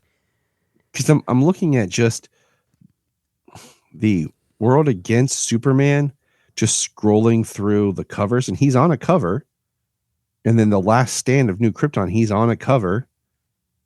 So I was just sitting here thinking, like, unless he comes back in this story or something, and we will, go through that. That was kind of my thing of thinking, like, where's he at? But the Mon-El thing just, I don't know, it didn't really track for me. It just felt like it was a reason to bring this character into it, to have somebody on Earth. Yeah, fair enough. Yeah, we'll keep an eye out for Connor. I need to double check. Oh, you know what? Because Final Crisis Legion of Three World was August 2008 to September 2009. No, is that right? That doesn't make any sense unless it was vastly delayed. No, I don't think that's right. Or maybe it is. I don't know. In any event, due to the timing of this, maybe at the start of the storyline, Connor wasn't back, and then he kind of comes back during the course of it. I'm not sure. I would need to double check the timing. But what I would say is, I think they were leading us to believe when Nightwing and Flamebird are first introduced.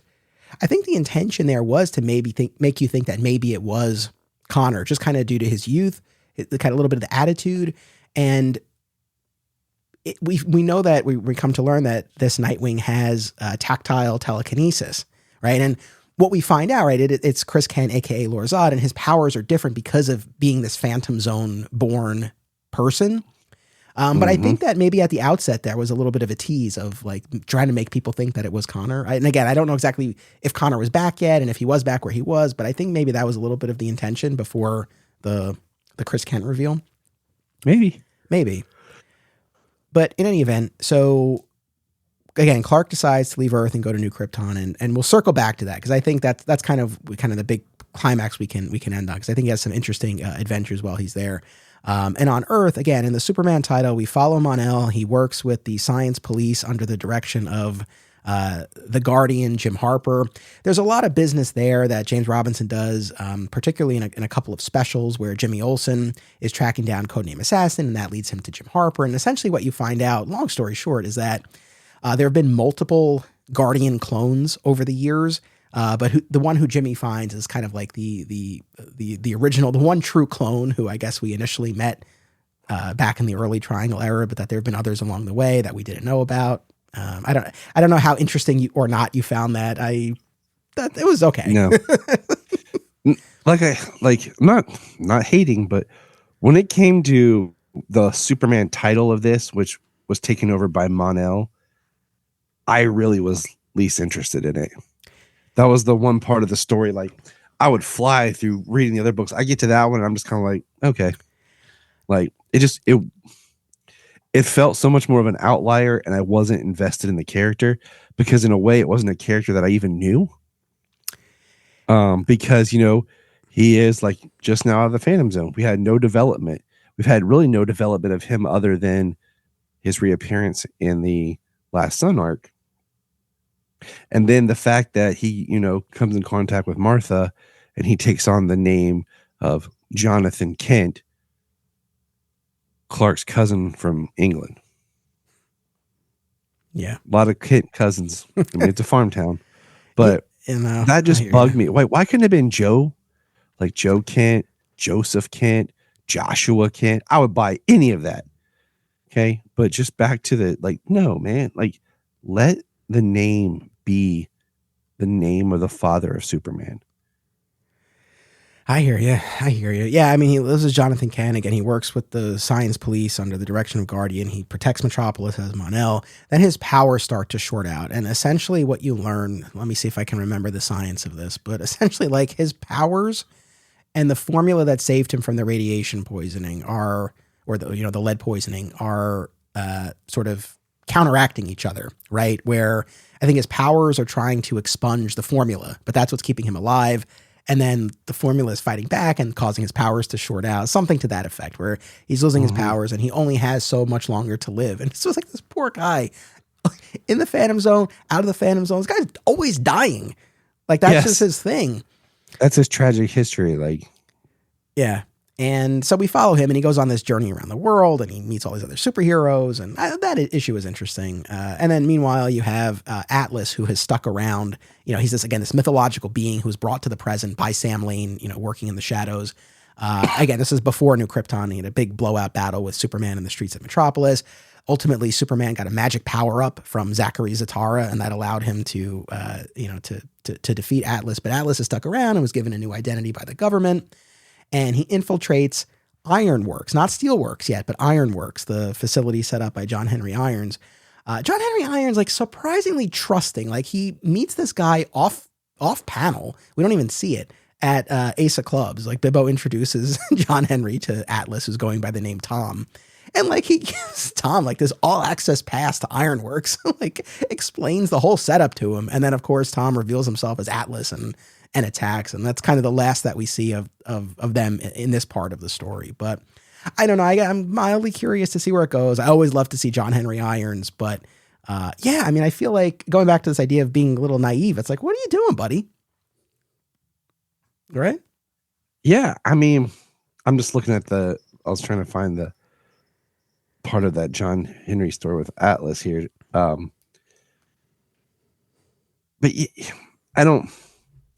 you just cured him from poison. You don't know if it's going to last. You have no idea what's really going on. And to me, if this had been a Mon-El miniseries or something to this, like on the side, it might be more interesting, like a 6-issue miniseries. But to be part of this, it feels like it doesn't really belong. And it makes more sense for Nightwing and Flamebird to be kind of operating in the absence of Superman. That's a more interesting story. Yeah, so they're there and they are they're tracking down this. I thought this was a cool idea that Zod had sent a handful of sleeper agents to Earth long before, right? And they had set up their own identities and then they would be activated and all of that. And Nightwing and Flamebird have discovered this plot and they're trying to take them out. Like one of them is this Australian, CEO of a communications company, right? And they take him out. And then there's like a Bonnie and Clyde-esque duo. Mm-hmm. So I thought that was interesting. And of course they're being hunted by Ursa and have, some brutal battles, but between them. And at one point, Flamebird in particular gets injured and Chris Kent takes her to Lois's apartment and he calls Lois mom. and they have their reunion.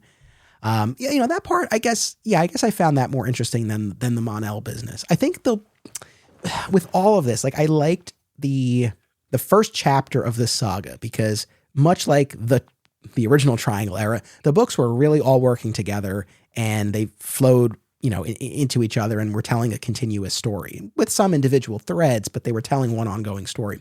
By the time you get to World Without Superman, they really do diverge to the point where in a few instances, I just read the next issue of that title because I was like, I don't really necessarily need to read this, in the triangle number order. No, it kind of lost its rhythm. Yes. Because there was a couple of times, I think it was with the Supergirl book, if I'm not mistaken, where somehow the events just didn't quite 100 line up with where she was and what she was doing. I mean, in the end, it all did, but like where she appeared in like the world of New Krypton, which it didn't line up. And it's so interesting because technically the world of New Krypton is only what, 5 issues? Yeah. Yeah, of what we read for this. So yeah, I mean, I think, it's funny at its best, because it's not that long ago that I finally read the weekly series 52.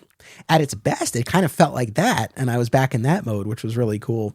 But yeah, I think the other thing too, when they diverge and, focusing on Mon-El and focusing even on Nightwing and Flamebird, because they're more removed from the New Krypton of it all. It's like, yes, you get to see what's going on Earth in Clark's absence, and there's value to that. But I think it's just that I found the New Krypton piece of all of it so captivating that I wanted more of that. And I'm only getting a quarter of that in these books whenever we go to, we actually go to the World of New Krypton title. But I think that's why Supergirl worked for me, because I felt like it really tied back to what was going on with New Krypton with her on a mission from her mother and having to bounce between. Yes. And then encountering the Superwoman stuff. Hey, can we also go back though, just for a second to Chris Kent, AKA Lord Zod, where what is it with taking Lois and Clark's child or surrogate child and artificially aging them up? What is that? Right. It's like no one can be a kid. It's like, we have a story now. We need you to be older. Magic, you're a teenager adult. Yeah, it's like Chris Kent, because of being born in the Phantom Zone, right? His physiology is different, and he periodically has these like spasms where he has these growth spurts, and we see him go through a couple of them. So he's been aged up, but Lois makes a remark about how, your mind is not a 6-year-old's mind anymore. Like the idea that I guess his experiences have aged him. I think that was kind of the spirit of it. And I feel like they threw that in there because he's partnered with Flamebird, this adult woman, and there's clearly some sort of connection there, but it's like, this is a child. Yep. Maybe in the body of a late teen, early 20 something. I don't know, but it was just odd. And again, I'm saying to myself, I mean, that part of it is weird, but the aging up of him, I guess I get to an extent, but then it bugs me even more. I don't mean to always harp on this, but it bugs me even more that they did that to John Kent. It's like, we already did this. I will say with the Chris Kent, it makes a little bit more sense when you're dealing with the fact of like the whole Phantom Zone and what he's been through, time, dilation with the Phantom Zone, natural birth, corporeal, non-corporeal. Okay, I'll go with that. But yeah, the line about you don't have the mind of a boy, that was just weird. Like just the way she said it, the way they framed it. Because I get what they're trying to say is like his mind and everything grew as long. And I mean, we didn't talk about it yet, but like the whole fact that Non was secretly taking care of him. Yes. And I kind of would have liked some more of the story about what they did to Non. Like we get like one panel picture side view of Non before basically the lobotomy. Yeah, I mean, we get this backstory that he was this brilliant scientific mind and he was Jor-El's mentor, right? But when Jor-El started spouting his doomsday prophecies, the council, their agents, lobotomized Non and turned him into this, lumbering brute that, we know him from, from the movies as, and the way he's initially depicted in Last Son. So yeah, that adds a whole element of of tragedy here. Well, kind of on that note, while we're talking non, and that brings us back to Zod, let's talk about this world of New Krypton, because I thought it's so interesting. So Clark goes to live there, and there's this like kind of chilling moment I felt between him and Allura, where she's like, "Oh, good, like we can put this business about those murdered Earthmen behind us." And he's like, "Sure." Like, his agenda is still to bring those people to justice, but her belief that like, oh, this matter is settled is, again, I'm sure teeing up conflict to come. But he explores, he's given a tour guide, and he's shown this world of New Krypton and the different guilds, all that stuff that we already talked about. And he's asked to pick a guild, and he isn't able to arrive at a decision. And so she places him in the military guild. Right. Mm-hmm. So we see him in his gray, in his gray uniform, and he's given a squad to command. And you get over the next 4 issues, these, I don't want to call them like morality plays, but in each issue, again, he shows them the way. So for example, I think it might be in issue 2, there are those thought beasts that are running wild, Yes. right, and rampaging. And his squad is sent to quote unquote take care of them. And the other soldiers, right, are prepared to just kill these beasts. And I think there's even a line about like what'll work on them. But Clark, the farmer, right, has this whole plan to dig these trenches and herd them like cattle. Right. And there's even a line going back to that class divide where they're like, oh, that's like work for the labor guild. And he's like, well, there's no shame in that. And he shows them the way to do it. And Zod is impressed by this.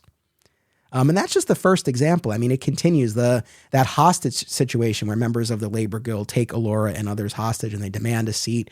You have one of, Zod's other soldiers, Gore, who's again ready to execute other members of the labor guild, right, to get the others to stand down. And Clark uses one of these red sun weapons on himself, right, to depower himself, to go in and de-escalate the situation. And again, Zod seems pleased, right, with what Clark is. I mean, what was your reaction to kind of seeing this, I think, somewhat surprising dynamic evolve between the two of them? I think I would have a different take had we not just redid Krypton season 2. Because you and I had a conversation about how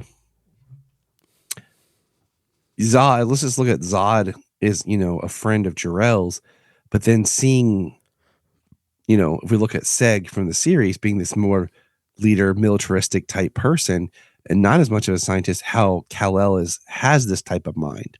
So Zod seeing more of someone he respects in a style that he respects in Kal than he would have seen in just a scientist much like Jor-El.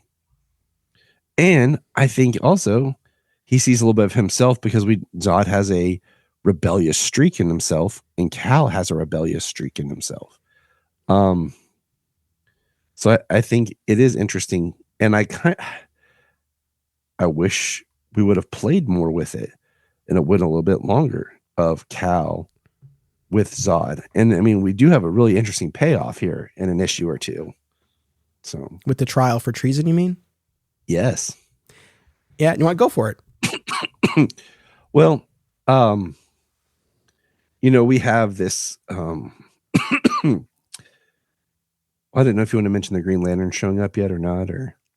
Yeah. I mean, so right before the Green Lantern show up, that Commander Gore, the one who wanted to resort to more lethal means with the hostage situation, challenges Kal-El to a duel, not unlike what we saw, the trial by combat on the Krypton show, and Clark whoops his ass. Like, it's great. Initially Gore gets a few licks in, and Clark's like, I haven't even gotten started yet, and shows him what's what.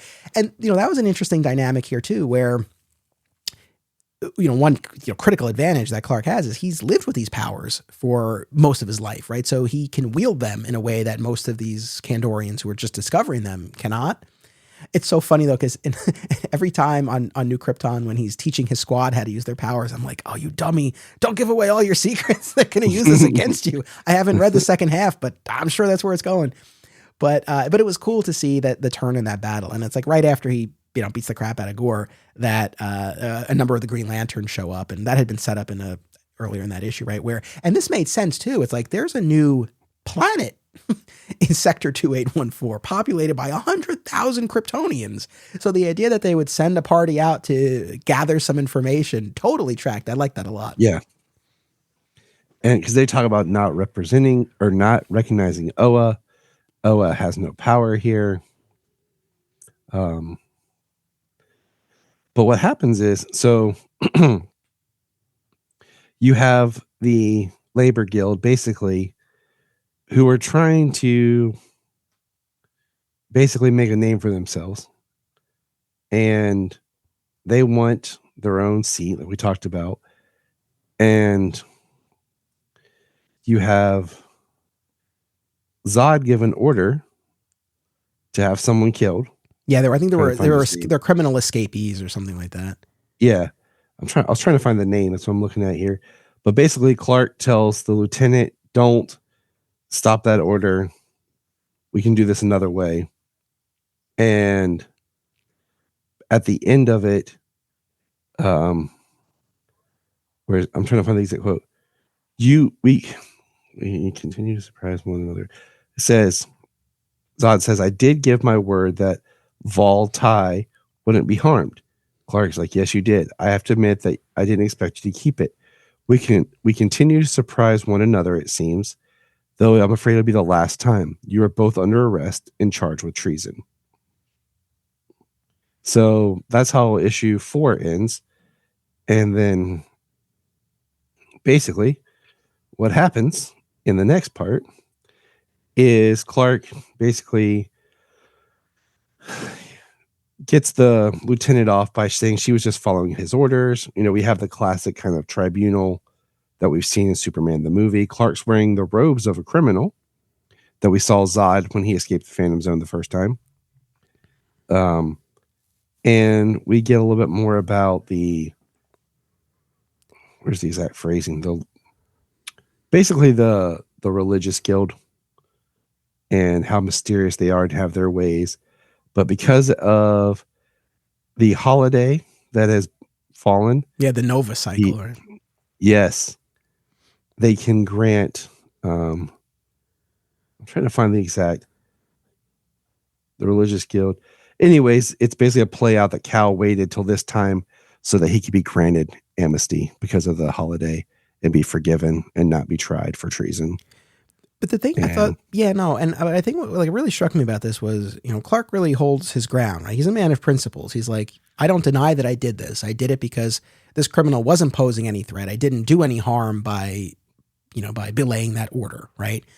So he holds his ground. He makes sure that his subordinate, who was also on trial, that, she was, they let her go.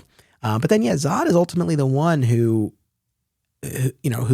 makes this plea for Kal-El to be granted amnesty. And I think what really comes across here is that Zod sees what a man of principles Clark is, that he believes in something, that he's about something. And as he says explicitly to Clark, he's like, I knew that you would die for Earth. You would give your life for the humans. But now I see, because Clark was willing to accept whatever punishment they were going to mete out, and it seemingly he would have been executed. And he's like, now I see that you would also give your life for Krypton, right? And so, again, I mean, it really, and maybe I'll feel differently as I get into the second half of this, but my reading of this, at least so far, is not that Zod is playing him. And he even says to Clark, I see you, I know my force is better for having you in it. And I do take him at his word with that. It seems to be genuine. So again, this, I in my notes, I put down, peace ? It's like, maybe friendship would be too far a word, but some measure of peace or understanding, maybe that's the better word, between the two of them, right? Seems to be growing here. And I like the way it's developed through each of these little, vignettes of Clark's time on New Krypton that we're getting here, where, he's staying true to the person he is. And Zod is responding positively to that. And what I like about that is Zod is not, Zod's not like a maniac. He's not irrational. It's not like, oh, he just wants, violence or power for their own sake. It's always with the aim of protecting Krypton and its people. And so the idea that he's open to another way of doing that when he sees that it works and it results in, less of a loss of life, whatever the case may be. So it really tracked a lot for me. And sadly, right at probably the pinnacle of their their working relationship together, and kind of what brings us to the end of this leg of the reading, there is an assassination attempt made on Zod's life where he's shot, and that's the end of this segment of the story, at least in the pages of World of New Krypton. And then when we pick up next time, we'll be in the codename Patriot storyline. So I'll be curious to see where that goes. But yeah, I really enjoyed how all of this came together. And again, once we got into the world without Superman, the Mon-El business, the Nightwing and Flamebird business, a little less captivating. But again, the Supergirl series remained a highlight, and seeing Clark on New Krypton, I think it was just again a really fascinating look at the life there and this contrast between his values and theirs. So I really dug it a lot. Is there anything we haven't talked about, big or small, that you wanted to before we wrap it up? I was just going to say, like, the ceremony is actually because they talk about, and I thought this was interesting, they use the term terraforming, but technically it wouldn't be terraforming because terraforming is Earth. Right. Like, but basically the planet is growing, but they're still in the city, and they officially remove the dome of the city as they're expanding on the planet more, trying to grow out the planet. But the member of the labor guild that has been kind of on Clark's side, his friend, that kind of gave him the idea that there was going to be an uprising, you find out was a Zod plant. And they even give Clark a way out to escape his prison. He could escape. And he doesn't take it. He doesn't take it. He just lays there and chills. And that's where Zod, I think, really, like you said, he comes to respect him more. And I mean, there's all kinds of little subplots and little things going along. When you dig more into like the Nightwing and Flamebird, how she was supposed to be part of the religious guild, but then she went there and then rejected it because of how lonely it is as being part of the voice of Ral and the visions. And that's how she, got connected to Chris. Yeah.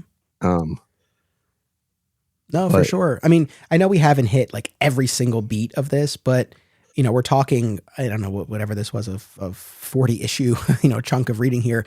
I do think I really enjoyed this conversation. I think we really did hit the most salient aspects, and certainly in terms of the themes and the main character dynamics. And of course, really the Superman of it all. I think we've really hit on a lot here.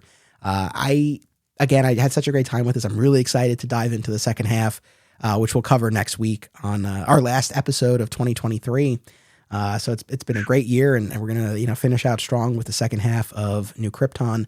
Tyler, really thank you again so much. Of course, I encourage everyone to check out the Krypton Report podcast on all major podcast platforms and social media channels as well. Anything in particular you want to share with people, or anywhere in particular you want to direct them to? No, I mean, just check us out I'm always active on Twitter. I still call it Twitter. Always will. I don't like X. But yeah, find us there, communicate. We're always throwing out questions for people to answer. Join us part of the chat. Awesome. I encourage everyone to do that. And audience, please, I would love to hear your take on New Krypton. Whether you read it back in the day, you read it more recently, maybe if you haven't read it, but now you're going to as a result of hearing our conversation. I would really love to hear what you think about New Krypton. And hopefully I haven't oversold it too much. And hopefully after I read the second half, I don't come back and I'm like, oh man, the storyline was terrible. Because so far I'm excited to hear your take, because I'm going to read it. I'm going to finish reading it so that when you do talk about it, I'm part of the conversation instead of just listening. No, right on. I love that. The last thing I'll say is just that what I think is so cool about this is it's one thing to bring back Kandor, right? The true version of Kandor. I think it would have been easy to bring it back and have it sit on a shelf in the fortress and have it be this thing that, I have to try to enlarge it, right? But we've had that dynamic. We saw that play out over decades. So to actually give us the payoff to this and the most dramatic aspect of this story, what happens when the city is enlarged. And we read Superman 338, I think was the issue from pre-crisis Bronze Age, when the city was enlarged, and the city itself disintegrated, but the people were enlarged, and they had chosen a planet under a red sun that was in a different dimension. So they kind of just pieced out after that. And that's fine. Right. But I think what's interesting here is I think this shows, this kind of forces the issue. It's like, well, no, if they're here, right, and they're they're first on Earth and then, in orbit across from Earth. It's like, what happens, right? And so I love that this got explored and that it was explored for such a substantial period of time. So this has been a blast. I look forward to next time. Audience, thank you as always. I always appreciate you tuning in. Make sure you come back next week. And of course, as always, it's about what you do. It's about action. Hop in the Supermobile and join us for the spin-off podcast Beyond Metropolis, available exclusively for members of my Patreon community. It's a monthly tour across the DC universe with the signature Digging for Kryptonite style applied to your other DC favorites. Additional Patreon rewards include advanced listens, sponsorships, and more. We offer regular monthly memberships, discounted annual plans, free trials, and a la carte purchases. Visit patreon.com/Anthony Desiato or click the link in the show notes for more. Thank you all. Be sure to check out our sister podcast series, Another Exciting Episode in the Adventures of Superman, an episode-by-episode breakdown of the classic George Reeves television show, available wherever you get podcasts. Please join us on social media, become a patron, and subscribe, rate, and review today. Links are in the show notes. Thank you all.